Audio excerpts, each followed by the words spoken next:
Hey guys WhatsApp আসসালামু আলাইকুম, আমি ফারহান। তুমিও জিতবে ইউ ক্যান উইন এ চতুর্থ পাতে আপনাদেরকে স্বাগতম। কঠোর পরিশ্রম আকস্মিকভাবে বা দৈবক্রমে কোনো সাফল্য পাওয়া যায় না। এর জন্য প্রস্তুত ও চরিত্রবল হওয়া দরকার। প্রত্যেকে বিজয় হতে চায়, কিন্তু কতজন প্রস্তুতির জন্য সময় দিয়ে পরিশ্রম করতে ইচ্ছুক? এই প্রস্তুতির জন্য শৃঙ্খলাবোধ ও আত্মত্যাগের প্রয়োজন। কঠোর পরিশ্রমের কোনো বিকল্প নেই। হেনরি ফোর্ড বলেছিলেন, যত বেশি পরিশ্রম করবে তত বেশি ভাগ্যবান হবে। পৃথিবীতে অনেক কিছু কর্মী আছে, তাদের মধ্যে কিছু কাজ করতে ইচ্ছুক আর অন্যরা চায় তাদের দিয়ে কাজ করিয়ে নিক। আমি অর্ধেক দিন করতে চাই, তা সে প্রথম 12 ঘন্টায় হোক বা দ্বিতীয় 12 ঘন্টায় হোক। অভিধানের ওপর বসে থাকলে যেমন বানান শেখা যায় না, তেমনই কঠোর পরিশ্রম ছাড়া কেউ কোনো কিছু করার ক্ষমতা অর্জন করে না। পেশাদার ব্যক্তিরা তাদের কাজকর্মের মূল বিষয়গুলি আয়ত্ত করেছে বলে কাজকে আয়ত্ত করতে সহজ হয়েছে। এই প্রসঙ্গে মাইকেল অ্যাঞ্জেলো বলেছেন, লোকে যদি জানতো আমার কাজে দক্ষতা অর্জনের জন্য আমাকে কি কঠোর পরিশ্রম করতে হয়েছে, তাহলে আমার কাজ এত বিস্ময়কর মনে হতো না। কোনো কোম্পানির এক কর্মকর্তা একজন প্রার্থীকে সম্পর্কে খোঁজ খবর করছিলেন। তিনি প্রার্থীর ঊর্ধ্বতম কর্মকর্তাকে জিজ্ঞেস করলেন, কতদিন ওই ব্যক্তি আপনার কাছে কাজ করেছে? সেই ভদ্রলোক জবাব দিলেন, 3 দিন। কর্মকর্তা বললেন, কিন্তু প্রার্থী বলল যে আপনার ওখানে 3 বছর কাজ করেছে। ভদ্রলোক বললেন, ঠিক কথা, কিন্তু সে প্রকৃতপক্ষে কাজ করেছে মাত্র 3 দিন। একজন গড়পড়তা লোক তার উৎসাহ ও কর্মক্ষমতায় শতকরা 25 ভাগ কাজের জন্য ব্যয় করেন, যারা শতকরা 50 ভাগ এর বেশি ক্ষমতা ও উৎসাহ ব্যয় করেন তারা বিশুদ্ধ মানুষের অভিনন্দন পায়, এবং যারা শতকরা 100 ভাগ ব্যয় করেন তাদের জন্য থাকে সারা পৃথিবীর মানুষের উচ্ছ্বসিত কৃতজ্ঞবোধ। যারা সফল হয় তারা জিজ্ঞাসা করে কতটা বেশি কাজ করতে হবে। তারা জানতে চায় না কত কম কাজ করতে হবে। তারা জানতে চায় কত ঘন্টা বেশি সময় লাগবে, কত কম সময় নয়। শ্রেষ্ঠ গায়কেরা প্রত্যেক দিন অনুশীলন করেন বিজয়ীদের সবাইকে পরাস্ত করে জয়ী হবার জন্য। কৈফিয়ত দেওয়ার কারণ নেই। কঠোর ও দীর্ঘ সময় পরিশ্রমের ফলেই সাফল্য এসেছে। আমরা যা কিছু ভোগ করি তো কারো না কারোই কঠোর পরিশ্রমের ফল। কিছু কাজ দৃশ্যমান আর কিছু কাজ অগোচরে থেকে যায়, কিন্তু দুই সমান গুরুত্বপূর্ণ। কিছু কিছু ব্যক্তি নির্দিষ্ট মাইনের পাকা চাকরি পেলেই কাজ করা বন্ধ করে দেয়।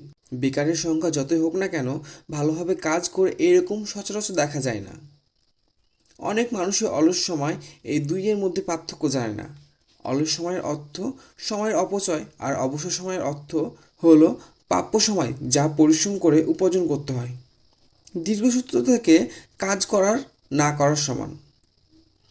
কাজে উৎকর্ষ কোনো ভাগ্যর ব্যাপার না, এটি কঠিন পরিশ্রম ও অনুশীলনের ফল। যে কাজে হোক না কেন, কঠিন পরিশ্রম ও অনুশীলন কাজে উৎকর্ষ আনে। যারা অপেক্ষা করে তারা হয়তো কিছু, কিন্তু তারা সেটুকুই পায় যা পরিশ্রমীদের পুরস্কার দেওয়ার পর উদ্ধত থাকে। কঠোর পরিশ্রমের শুরু ও সমাপ্তি দুইয়ের স্বার্থ। যত কঠিন পরিশ্রম ততই ভালো বোধ করে, আর যত ভালো বোধ করে ততই কঠোর পরিশ্রমের আগ্রহ হয়। সর্বোত্তম চিন্তাগুলি কাজে পরিণত না করিলে সেগুলি চিন্তায় থেকে যাবে। অনেক মহৎ প্রতিভা ও ইচ্ছাশক্তি ও কাজের কঠোর পরিশ্রমের অভাব নষ্ট হয়ে যায়। প্রকৃতি থেকে আমাদের শিক্ষা গ্রহণ করা উচিত। হাঁস জলের তলায় নির্লস পদাচারণ করে চলেছে, কিন্তু ওপরে সবসময় মসৃণ ও শান্ত, তার পরিশ্রম বোঝা যায় না। একদিন মহান বেহালা বাদক ফিটস ক্রিস্টলার তার বাজনা শেষ করে এক স্টেজের ওপর এসে বললেন, আপনার মতো বাজনা আমি শিখতে পারলে জীবন দিয়ে দিতাম। ক্রিস্টলার বললেন, হ্যাঁ, আমি জীবনও দিয়েছি। সাফল্য লাভের জন্য শুধু জাদুদণ্ড নয়, বাস্তব জগতে যারা কাজ করে তাদেরই সাফল্য আসে। যারা শুধু দেখে তাদের নয়। যে ঘোড়া গাড়ি টানে সে লাথি মারতে পারে না, আবার যে ঘোড়া লাথি মারে সে গাড়ি টানতে পারে না। গাড়ি টানাটা দরকার, লাথি মারা নয়। কঠোর পরিশ্রম ছাড়া কোনো সাফল্য নেই। প্রকৃত পাখিদের খাবারের সৃষ্টি করেছে, কিন্তু এগুলো তাদের বাসায় পৌঁছে দেয়নি। খাবার সংগ্রহের জন্য পাখিদের কঠোর পরিশ্রম করতে হয়। কোনো কিছু সহজে আসে না। মিল্টন প্রত্যেকদিন ভোর 4টায় উঠতেন প্যারাডাইস লস্ট লেখার জন্য।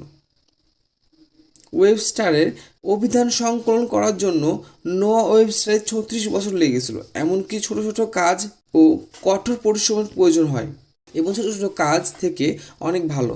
চরিত্র চরিত্র মানুষের মূল্যবোধ, বিশ্বাস ও ব্যক্তিত্বের সমন্বয়। আমাদের কাজে ও ব্যবহার চরিত্র প্রতিফলিত হয়। সবচেয়ে মূল্যবান রত্নের থেকেও সযত্নে চরিত্রকে রক্ষা করা দরকার। জয়ী হতে হলে চরিত্রবান হওয়া প্রয়োজন। জর্জ ওয়াশিংটন বলেছিলেন, আশা করি আমার এমন কোনো দৃঢ়তা ও সদ্গুণ আছে যাদের আমি সবচেয়ে মূল্যবান সম্পদ। সৎ মানুষের চরিত্রকে রক্ষা করতে সমর্থ হব। নির্বাচন কিংবা জনমত নয়, দেশ নেতার চরিত্রই ইতিহাসের জাতি নির্ধারণ করে। সততার ব্যাপারে কোনো অস্পষ্টতা না থাকাই ভালো। সাফল্যের পথে অনেক বাধা বিপত্তি আছে। পদস্থলের সম্ভাবনা রোধ করার জন্য চরিত্রের শক্তি এবং চেষ্টার প্রয়োজন হয়। চরিত্রবল সমালোচকদের আক্রমণে নিরুৎসাহ হওয়া থেকে রক্ষা করে। কেন বেশিরভাগ মানুষ সাফল্য পছন্দ করে কিন্তু মানুষকে ঘৃণা করে? যখনই কোনো ব্যক্তি গড়পড়তা মানুষের উপর উঠে যাবেন, তখনই কিছু লোক তাকে ছিঁড়ে ফেলতে চেষ্টা করে। পাহাড়ের চূড়ায় যে ব্যক্তিটা উঠেছেন তিনি অনায়াসে সেখানে পৌঁছে যাননি, তাকে কষ্ট সহ করতে হয়েছে। জীবনেরও এর ব্যতিক্রম হয় না। যে কোনো পেশায় সফল ব্যক্তিকে অসফল ব্যক্তিরা নিশ্চিতভাবে ইচ্ছা করবেন। সমালোচনা যেন লক্ষ্যে পৌঁছাবার অন্যান্য চিত্রকে ক্ষুণ্ণ না করে। গড়পড়তা মানুষ সমালোচনাকে এড়িয়ে চলে যান। কিছু না করলে সমালোচনার সুযোগ থাকে না। যত বেশি লক্ষ্যসিদ্ধির পথে এগোবেন, ততই সমালোচিত হওয়ার ঝুঁকি বাড়বে। মনে হয় সাফল্য ও সমালোচনার একটি যোগসূত্র আছে। সাফল্য যত বেশি, সমালোচনাও তত বেশি। সমালোচনা সবসময় কাছাকাছি থাকেন। তারা আংশিক সফল ব্যক্তিদের আরও ভালো করার উপদেশ দেন। স্মরণ রাখা দরকার যে সমালোচকরা জননেতা নয় কিংবা কর্মীও নয়। তাদের বলা উচিত সমালোচকের আসন থেকে কর্মক্ষেত্রে নেমে আসতে। যারা প্রত্যেক বস্তুরই দাম জানেন কিন্তু কোনো বস্তুর প্রকৃত মূল্য জানে না, তারাই সমালোচক। আর এক জাতের মানুষ আছে যারা যতক্ষণ না পর্যন্ত অন্যরা স্বনির্ভর হচ্ছে ততক্ষণ পর্যন্ত সাহায্য করতে প্রস্তুত। কিন্তু স্বনির্ভর হওয়া মাত্রই সাহায্যকারীরা তাদের জীবন অতিষ্ঠ করে দেন। এটি সংসারের নিয়ম এবং সাফল্য লাভ করতে হলে এই সমস্ত ক্ষুদ্রমনা মানুষের আগ্রহ করতে হবে। এরকম ব্যবহার ঈর্ষার ফল। চরিত্র কতকগুলি গুণের সমন্বয়। চরিত্র সততা, নিঃস্বার্থপরতা, সংবেদনশীলতা, দৃঢ় বিশ্বাস, সাহস, আনুগত্য এবং শ্রদ্ধার সমন্বয়। মধুর ব্যক্তিত্ব কিরূপ হয়? এটা একটি বিশেষ শ্রেণীভুক্ত। আত্মনিয়ন্ত্রণে সক্ষম সুবিচক ব্যক্তিদের মধ্যে একটি সমতাবোধ আছে। কখনো অজুহাত দেখাতে অভ্যস্ত নয়। ভদ্রতা রক্ষার এবং সুব্যবহারের খাতিরে এরা অনেক ছোটখাটো ত্যাগ স্বীকারে কুণ্ঠিত হয়। এই ধরনের ব্যক্তিত্ব বংশমর্যাদা কিংবা সম্পদের দ্বন্দ্ব করে না। অপরকে বিনিষ্ট করে, এরা নিজেদের উন্নত করে না। এই ব্যক্তিতে কেবলই আবরণ নয়, অন্তর্নিহিত ক্ষমতারও প্রকাশ। উচ্চ শ্রেণীর মানুষের সঙ্গে মেলামেশা করলে সাধারণ মানুষের মধ্যে সংস্পর্শ রক্ষা করেন। এরা মৃদুভাষী, সহানুভূতিশীল দৃষ্টি এবং সরলতাপূর্ণ হাসিতে উজ্জ্বল। এরা অন্তর্নিহিত গর্ববোধের জন্য এরা অবিচারের বিরুদ্ধে প্রতিবাদ করেন। সাফল্য অর্জনের থেকে কিভাবে সফল হওয়ার পর সাফল্যকে ব্যবহার করতে হবে, সেটাই অধিকার কঠিন বিষয়। অনেকে কিভাবে সফল হতে হয় তা জানেন, কিন্তু জানেন না সফল হওয়ার পর তারা সাফল্যকে কিভাবে ব্যবহার করবেন। সাফল্য অর্জনের ক্ষমতা এবং সফল ব্যক্তির চরিত্র একে অপরের পরিপূরক। যোগ্যতা সাফল্য এনে দেবে এবং চরিত্র সেই সাফল্য বজায় রাখতে সাহায্য করবে। আমরা নিজেদের প্রকাশ বা আবিষ্কার করি না, আমরা নিজেরা যা চাই সেইভাবে পরিকল্পনাও করি ও গড়ে তুলি। চরিত্র গঠন শৈশব থেকে শুরু হয় এবং মৃত্যু পর্যন্ত চলে। সফলতা চরিত্র উপাদান নয়, নতুন পক্ষে চরিত্র সফলতা। একজন মালি যেমন বাগানকে আগাছা মুক্ত রাখতে সর্বদাই বাগানে আগাছা পরিষ্কার করে, তেমনি আমাদের চরিত্র এবং উন্নত করতে সবসময় আগাছাকে নির্মূল করার প্রয়োজন। প্রতিকূলতা চরিত্র গঠন করে ও চরিত্র গঠনের গুণাবলী প্রকাশ করে। প্রতিকূল অবস্থার মধ্যে কোনো কোনো ব্যক্তি সর্বোত্তম সাফল্যের সীমা অতিক্রম করে, আবার কেউ কেউ মানসিক দিক থেকে ভেঙে পড়ে। না বাহ্য না করলে কোনো বস্তুকে উজ্জ্বল করা যায় না। আগুনে পরিশোধন না করলে সর্বোত্তম ইস্পাত হওয়া যায় না। সেইভাবে প্রতিকূল মানুষের চরিত্রকে প্রকাশ করে এবং নিজের কাছে নিজেকে পরিচিত করায়। রাশিয়াতে একটি প্রচলিত কথা আছে, হাতুড়ি কাঁচ ভাঙে, কিন্তু ইস্পাতের তৈরিতে হাতুড়ির দরকার। এই কথাটির মধ্যে অনেক সত্য আছে। আমরা কাঁচ না ইস্পাত, হাতুড়ি কিন্তু একই থাকে। কার্বন যেমন ইস্পাতের মান নির্ণয় করে, তেমনি চরিত্র মানুষের মান নির্ধারণ করে। ইতিবাচক বিশ্বাস, ইতিবাচক চিন্তা ও ইতিবাচক বিশ্বাসের মধ্যে পার্থক্য কোথায়? আপনার নিজের চিন্তা ভাবনা যদি নিজে শুনতে পেতেন, তাহলে কি বুঝতেন তা ইতিবাচক কিংবা নেতিবাচক চিন্তা? আপনি আপনার মনকে সাফল্যের অথবা অসাফল্যের জন্য প্রস্তুত করেছেন। আপনার চিন্তায় আপনার কাজের উপর প্রভাব বিস্তার করে। প্রত্যেক সকলেই আমরা একটি ইতিবাচক চিন্তা গ্রহণ করি কিংবা কর্মপ্রেরণার উদ্যুক্ত হওয়ার সিদ্ধান্ত গ্রহণ করে থাকি। সর্বক্ষেত্রে ইতিবাচক দৃষ্টিভঙ্গি নিয়ে জীবনযাপন করা সহজ, যেরকম আবার সর্বক্ষেত্রেও নেতিবাচক জীবনযাপন নয়। যদি বেছে নিতে হয়, তবে আমি ইতিবাচক জীবনযাপনে গ্রহণ করব। ইতিবাচক চিন্তা নেতিবাচক চিন্তার থেকে ভালো এবং এই চিন্তা আমাদের সামর্থ্যকে পরিপূর্ণভাবে ব্যবহার করতে সাহায্য করবে। ইতিবাচক বিশ্বাস, ইতিবাচক চিন্তা থেকে আমাদের অনেক ভাবনাগুলোকে কার্যকর করা সম্ভব। এই বিশ্বাস যখন জন্মায় তাকেই বলে ইতিবাচক বিশ্বাস। কাজটি সম্পন্ন করার জন্য আত্মবিশ্বাস দিয়ে হবে, এটাই ইতিবাচক বিশ্বাস। প্রস্তুতি না নিয়েই যদি ভাবা যায় যে কার্যসিদ্ধি হবে, তা হবে অলীক স্বপ্নের মতো। নিচের কাহিনীকে ইতিবাচক বিশ্বাসের একটি উদাহরণ। লকহেড সংস্থার ইতিবাচক বিশ্বাসের কারণ আছে কি? কয়েক বছর আগে লকহেড ট্রিস্টার নামে এক বিমান তৈরি করেছিলেন। এই জেট বিমানটির নিরাপত্তা নিশ্চিত করার আগে এবং শক্তি পরিমাপের জন্য কোম্পানি 18 মাস ধরে কঠোর পরীক্ষা করলো এবং পরীক্ষার খরচ হলো $1.5 মিলিয়ন। বিমানটি হাইড্রোনিক জ্যাক, ইলেকট্রনিক সেন্সর এবং কম্পিউটার এটিকে 36,000-এরও বেশি উড়ান করেছে। এই উড়ানগুলিকে সত্যিকারের উড়ান হলে প্রায় 100 বছর সময় লাগতো। এতগুলি উড়ান একটিও যান্ত্রিক ত্রুটি ধরা পড়েনি। অবশেষে আরও অনেক পরীক্ষার পর বিমানটিকে উড়ানোর জন্য অনুমোদন দেওয়া হলো। এখন বিশ্বাস করাই যুক্তিসঙ্গত কারণ আছে যে এই বিমানটি নিরাপদে আকাশে উঠতে পারবে, কারণ বিমানটি সাফল্যের সঙ্গে উড়ানোর জন্য সকল প্রকারের প্রস্তুতি করা হয়েছিল। যা পাওয়া যায় তার থেকে বেশি দিতে হয়। একবার সফল হওয়া সহজ। যদি জীবনে সবার আগে চলতে চান, তাহলে অতিরিক্ত দূরত্ব অতিক্রম করতে হবে। দ্বিতীয় শ্রেণীর একদল লোক আছে যারা চাকরি বজায় রাখা যায় খুব একটি দ্রুত অংশ, যে কাজের জন্য মাইনে পান তার থেকে বেশি করতে ইচ্ছুক। তারা বেশি করেন কেন? যদি আপনি এই সর্বশেষ শ্রেণীর অন্তর্ভুক্ত হন, তাহলে প্রতিযোগিতা কোথায়? যে কাজের জন্য মাইনে পাওয়া যায় তার থেকে বেশি কাজ করার সুযোগও এইগুলি। অন্যদের কাছে বিশ্বাস ভাষণ হওয়া যায়। অধ্যতন ব্যক্তিরা সম্মান করতে শুরু করেন। অধ্যস্তর এবং অধ্যতন এই দুইয়ের তফাতের একটা আনুগত্য সৃষ্টি হয়। নিজেকে অনেকের থেকে বেশি প্রয়োজনীয় এবং অপ্রয়োজ্য করে তোলা যায়। আত্মবিশ্বাস বেড়ে যায়। পাশাপাশি যারা কাজ করেন তাদের কাজ বিষয়ে আপনার নেতৃত্ব স্বীকার করে নেন। সহযোগিতা পাওয়া খুবই সহজ হয়। যদি আপনি কোনো একজন মানুষের জন্য কাজ করেন, তাহলে দোহাই আপনার, তার জন্যই কাজ করুন। বয়স, অভিজ্ঞতা ও শিক্ষাগত যোগ্যতা যাই হোক না কেন, নিম্নবর্ণিত গুণসম্পন্ন ব্যক্তিদেরও সর্বদা চাহিদা আছে।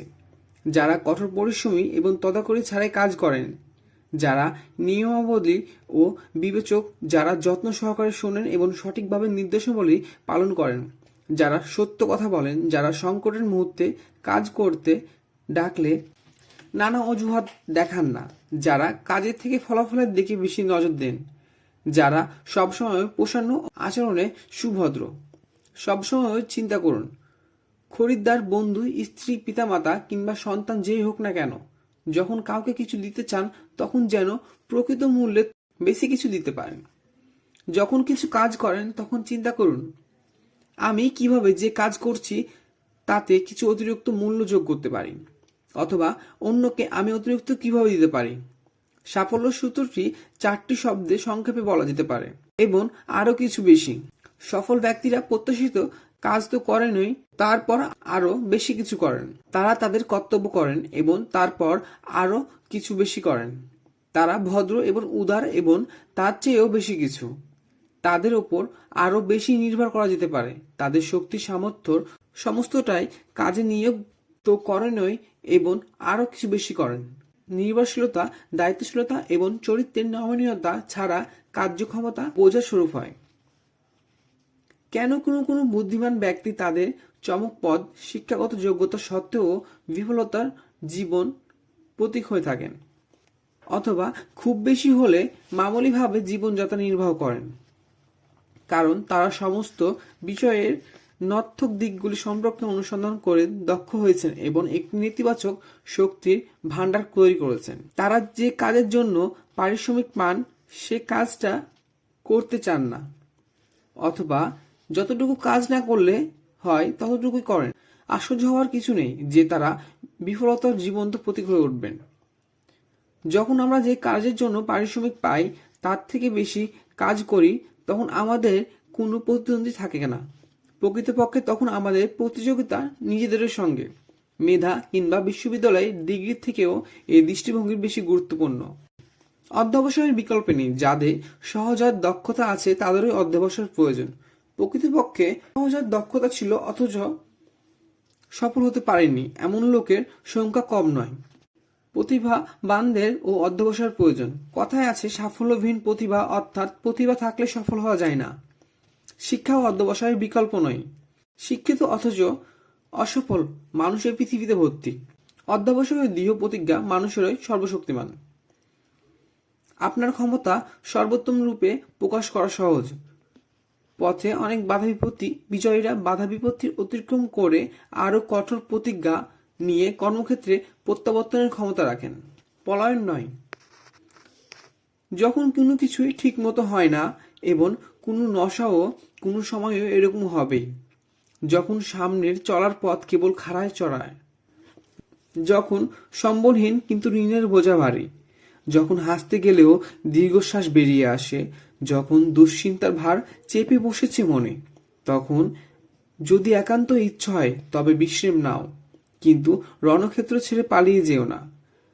আমরা জানি জীবনের পথে অনেক মোড়, অজস্র পাকদ্বন্দ্বী এবং এই সবের জন্যই জীবনের বৈচিত্র্য।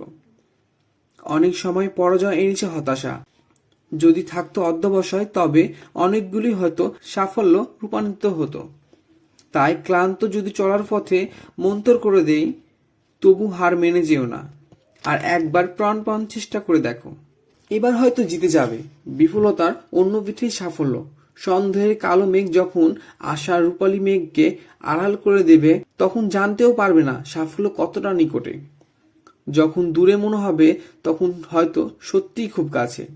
তাই যদি কঠিনতম আঘাতও আসে তবু যুদ্ধ চালিয়ে যাও। অবস্থা সঙ্গীন হয়ে উঠলেও পলায়নের চিন্তা করো না। প্রসিদ্ধ বেহালাবাদক ক্রিসলার কে একবার জিজ্ঞাসা করা হয়েছিল, তুমি কি করে এত ভালো বেহালা বাজাও? এটা কি ভাগ্যর জোরে? ক্রিসলার জবাব দিলেন, অনুশীলন করি বলেই ভালো বাজাতে পারি, আর কিছু ব্যাপার নেই এর মধ্যে। যদি 1 মাস অনুশীলন না করি তবে আপনি তফাৎ বুঝতে পারবেন। 1 সপ্তাহ না করলে আমার স্ত্রী তফাৎ বুঝতে পারবে এবং 1 দিন অনুশীলন না করলে আমার কাছে তফাৎ ধরা পড়বে। অধ্যবসায় বা স্বীকার না করে ক্রমাগত চেষ্টা চালিয়ে যাওয়ার জন্য প্রয়োজন দৃঢ় সংকল্প। দীর্ঘদিন ব্যাপী পরিশ্রম করার মধ্যে আনন্দ আছে। অ্যাথলিটরা অনেক বৎসর ধরে শ্রমসাধ্য অনুশীলন করেন কয়েক সেকেন্ডে বা মিনিটের প্রতিযোগিতার জন্য। অধ্যবসায়ের জন্য সংকল্প প্রয়োজন। যে কাজ শুরু করা হয়েছে তা শেষ করার অঙ্গীকারই অধ্যবসায়। পরিশ্রমে বিধ্বস্ত হয়ে হয়তো মাঝপথে ছেড়ে দেবার ইচ্ছা হবে, কিন্তু বিজয়ীরা কষ্ট সহ করে এগিয়ে চলেন। বিজয়ীদের প্রশ্ন করুন, কত কঠিন পরিশ্রমে যন্ত্রণা সহ করে জয়ের লক্ষ্যে পৌঁছতে হয়। অনেক অসফল ব্যক্তিও শুরুতে কঠোর পরিশ্রম করেন, কিন্তু তাদের ক্রমাগত শ্রমসাধ্য অনুশীলন সহনশীলতা নেই বলে শেষ করতে পারেন না। লক্ষ্য স্থির থাকলে অধ্যবসায়ী হওয়া যায়। যে মানুষের জীবনেও লক্ষ্য নেই তিনি কখনো অধ্যবসায়ী হতে পারেন না। আমাদের চিন্তায় সব কিছুর মূল। চিন্তার বীজ বপন করুন, আপনি কর্মের ফসল তুলবেন। কর্মের বীজ বপন করুন, অভ্যাসের ফসল তুলবেন। অভ্যাসের বীজ বুনলে পাবেন চরিত্ররূপ ফসল, আর চরিত্ররূপ বীজ বপন করলে সৌভাগ্যর ফসল পাবেন। সবকিছুই চিন্তা থেকে শুরু। আকর্ষণের নিয়ম। আমাদের পছন্দ মতো ব্যক্তিকে আমরা নিকটে আকর্ষণ করতে পারি না, কেবল আমাদের স্বধর্মী ব্যক্তিকে পারি। পুরনো প্রবচনটাই সত্য। এক ধরনের পালকের পাখি এক জায়গায় জড়ো হয়। যারা নেতিবাচক চিন্তা করে তারা বিপজ্জনক। তারা অনেক নেতিবাচক মনোভাবের মানুষকে আকর্ষণ করেন। তাদের প্রতিক্রিয়া নেতিবাচক এবং সবসময় খারাপটা প্রত্যাশা করেন। লক্ষ্য করেছেন অনেক সামাজিক অনুষ্ঠানে কিভাবে সফল ব্যক্তিদের আকর্ষণ করেন? অসফল ব্যক্তিরাও একত্রিত হন এবং তারা একসঙ্গে হা হুতাশ করেন এবং অভিযোগ করেন, আমাদের বন্ধুরা আমাদের পছন্দের ব্যক্তি নন, তারা আমাদের স্বধর্মী। কাজের পরিকল্পনা ও প্রস্তুতিতে অনিচ্ছা।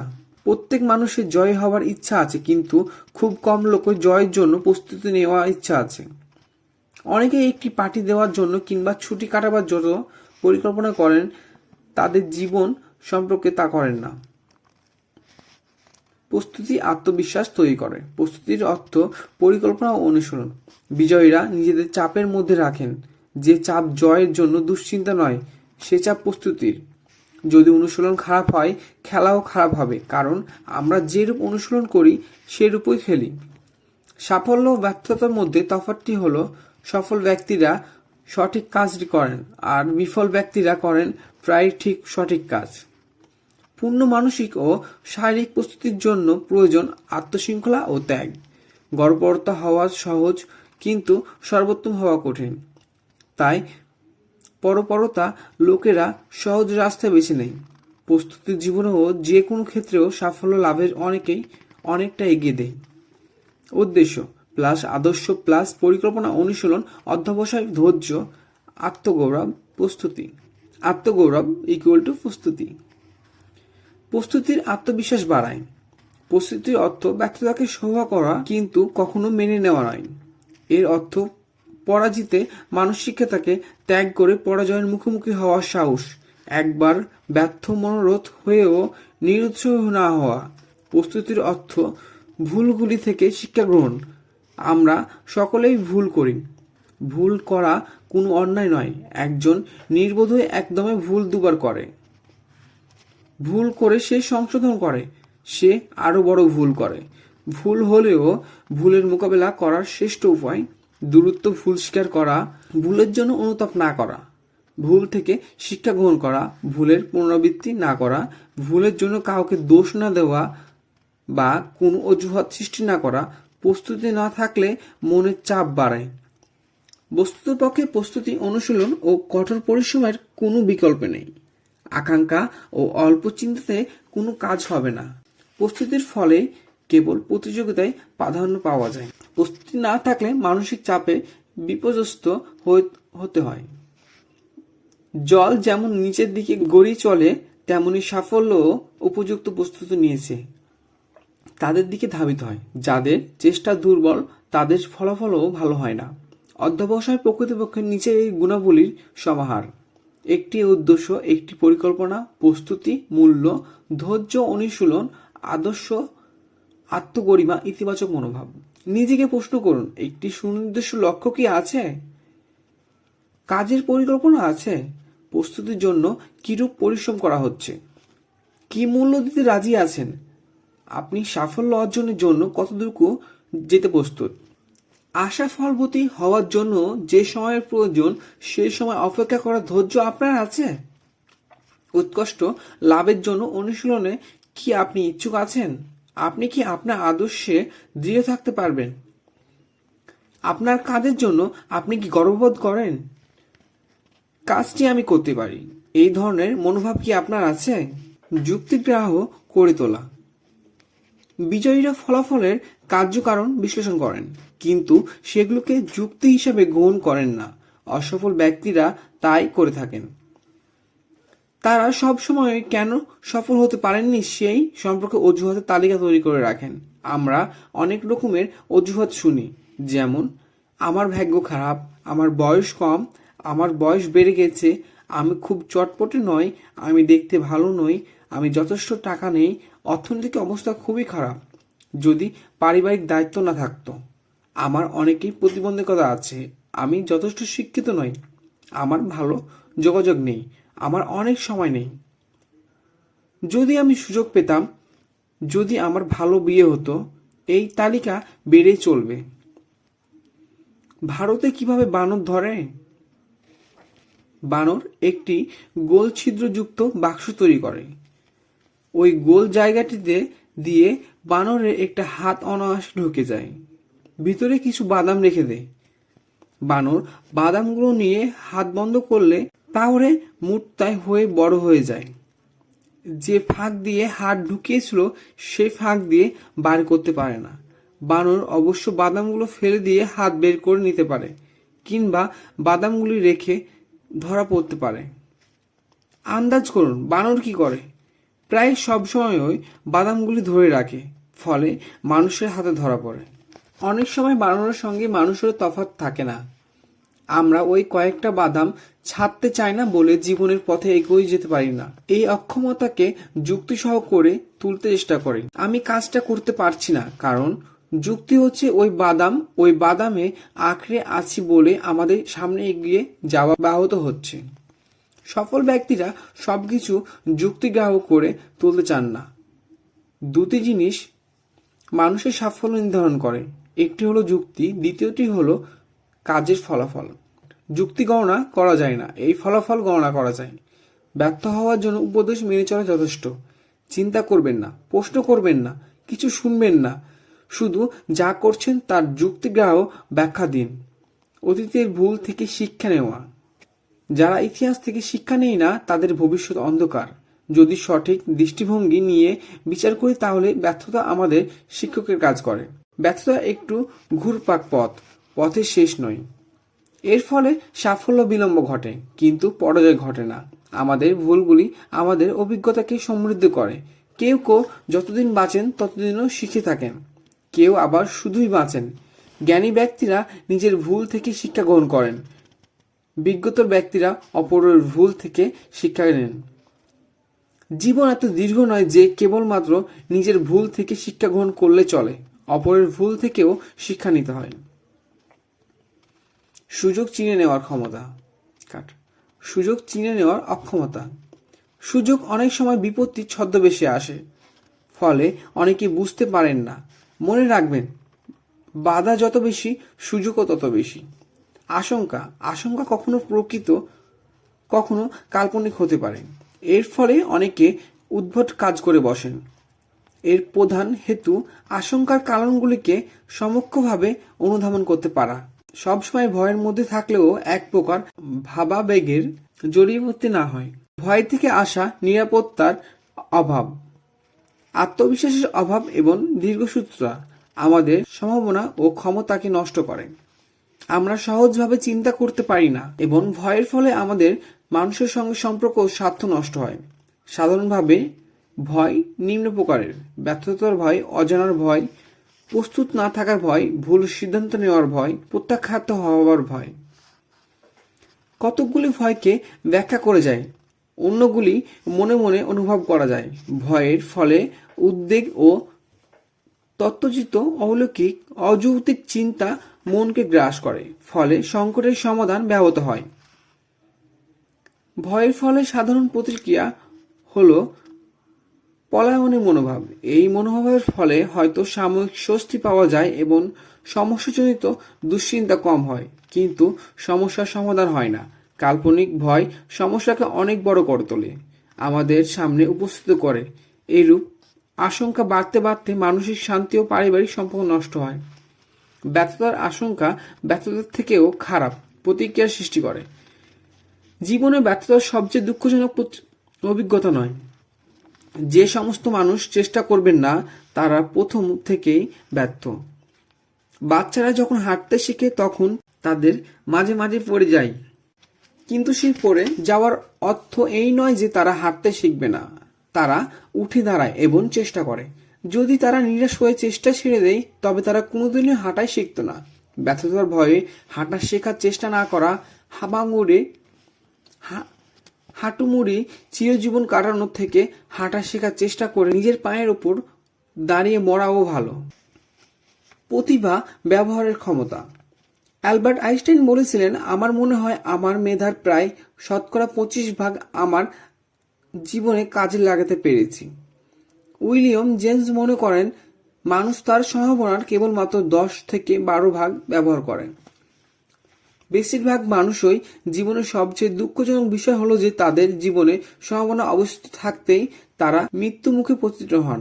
তারা জীবদ্দশায় যথাযথভাবে বাঁচার চেষ্টা করেননি। তাদের ক্ষমতাকে মরচে ধরে নষ্ট হয়, প্রয়োগের ফলে নষ্ট হয় না। আমি চাইব যে আমার ক্ষমতাকে ক্রমাগত প্রয়োগের ফলে নষ্ট হোক, তাতে যেন অব্যবহারের মরচে না পড়ে। জীবনের সবচেয়ে নিরুদয় আফসোস হলো আমার করা উচিত ছিল কিন্তু করিনি। আলস্যকে নিজের ক্ষমতায় মরচে ধরিয়ে দেওয়া এক জিনিস, আর ধৈর্য ধরে সুযোগের অপেক্ষায় নিজের ক্ষমতাকে সংহত করে রাখা অন্য জিনিস। মরচে ধরা তখনই আলস্য এবং নিষ্ক্রিয় অবস্থায় সময় কাটানো যায়। শৃঙ্খলা বোধের অভাব। কখনো ভেবে দেখেছেন কেন কিছু কিছু লোক তাদের লক্ষ্যে পৌঁছতে পারে না, কিন্তু তারা সবসময় সংকটে বিপর্যয়ের মুখে নিরাশ হয়ে পড়েন? কেন কোনো ব্যক্তি একের পর এক সাফল্যের মুখ দেখেন, আবার কিছু কিছু লোক ক্রমাগত ব্যর্থ হন? খেলাধুলা, শরীরচর্চা, শিক্ষা দীক্ষা অথবা ব্যবসা বাণিজ্য, যে কোনো ক্ষেত্রে হোক না কেন, উল্লেখযোগ্য সাফল্য অর্জন করতে হলে শৃঙ্খলা ব্যতীত কিছুই করা যায় না। শৃঙ্খলাহীন ব্যক্তি অনেক কিছু শেখায়, একসঙ্গে করতে চায়, কিন্তু কিছুই করে উঠতে পারে না। কোনো তথাকথিত উদার চিন্তাবিদ শৃঙ্খলাহীনতাকে স্বাধীনতা বলে ব্যাখ্যা করেন। আমি যখন এরোপ্লেনে ভ্রমণ করি তখন অবশ্যই আশা করব যে পাইলট তার যা যা করণীয় সেগুলোকে নিয়মমাফিক নির্দেশ অনুযায়ী করবেন, তার ইচ্ছামতো কিছু করবেন না। আত্মমর্যাদা বোধের অভাব। আত্মসম্মান এবং নিজের যোগ্যতার অভাববোধ থেকে জন্মায় মর্যাদা বোধের অভাব। এটি ক্রমাগত আত্ম অবমাননার দিকে নিয়ে যায়। যুক্তিহীন অহংকার মানুষকে পরিচালনা করে, কোনো কাজ সুষ্ঠুভাবে সম্পন্ন করার জন্য নয়, কেবল অহংকার বোধ সন্তুষ্ট করার জন্য সিদ্ধান্ত নেওয়া। যাদের মর্যাদাবোধ কম তারা ক্রমাগত অন্য ব্যক্তি বা প্রতিষ্ঠানের সঙ্গে অভিন্নতা খোঁজে, কিন্তু নিজের আত্মসম্মানবোধ খোঁজার জিনিস নয়, তাকে তৈরি করতে হয়।